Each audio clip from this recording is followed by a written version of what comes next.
El gobierno ha anunciado la solicitud de facultades delegadas para regular sobre materia tributaria. Como hemos indicado en cápsulas anteriores, resulta indispensable aumentar los ingresos del Estado. Considerando que estamos ante un Estado que solo genera ingresos, o principalmente lo hace, a través de los impuestos, resulta claro que tenemos que voltear hacia los ingresos tributarios.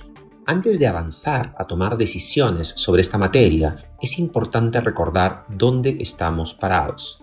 La recaudación tributaria peruana en los últimos 30 años se ha basado principalmente en las grandes empresas formales.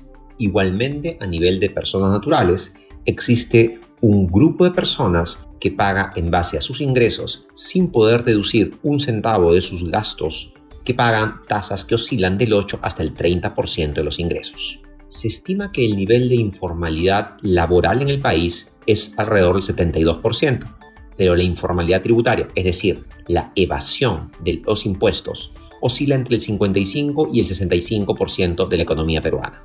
En los últimos 15 años, y definitivamente en este gobierno, pocos han sido los esfuerzos, o nulos, para poder formalizar a los contribuyentes que simplemente no declaran y o no pagan impuestos, que se extienden a lo largo de la economía y que se concentran en determinadas actividades.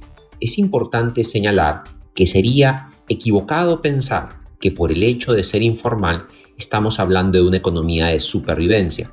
En el Perú estamos enfrentando el fenómeno de la mega informalidad, es decir, ingresos equivalentes o superiores al sector formal y que simplemente no tributan. Habiendo dicho esto, es importante indicar que la pandemia, así como la cuarentena ordenada por el gobierno, ha puesto en riesgo decenas de miles de puestos de trabajo.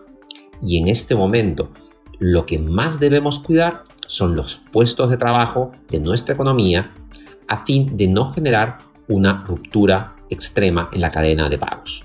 Entonces, nuestro escenario es: necesitamos ingresos públicos, no debemos perder más puestos de trabajo y ya le hemos cargado bastante la mano a la empresa formal y a un sector formal de la economía.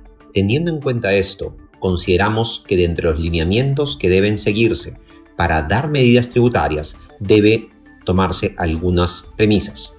La primera sería que el tema tributario no debe generar pérdidas de puestos de trabajo.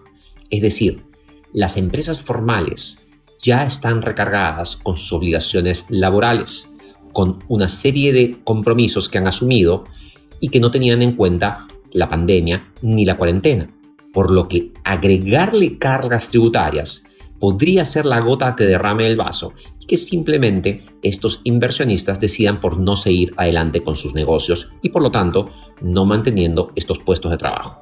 Las normas deben darse con la finalidad de incorporar en la recaudación tributaria a aquellos sujetos que no venían contribuyendo o que lo hacían de manera insuficiente.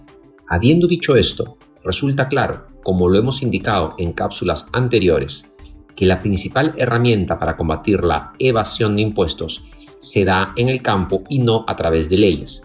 Es decir, lo que necesitamos es reestructurar a la administración tributaria para que resulte una entidad eficiente en esta materia, cosa que definitivamente no ha sido por mucho tiempo.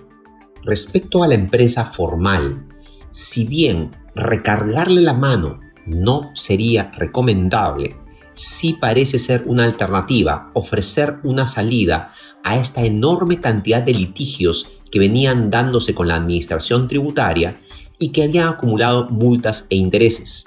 Se puede dar una norma que permita eliminar esa multa e interés con la finalidad de que esta empresa acepte los reparos de la administración tributaria y pague los impuestos en el corto plazo. Igualmente, resultaría razonable pensar en una segunda norma de repatriación de capitales.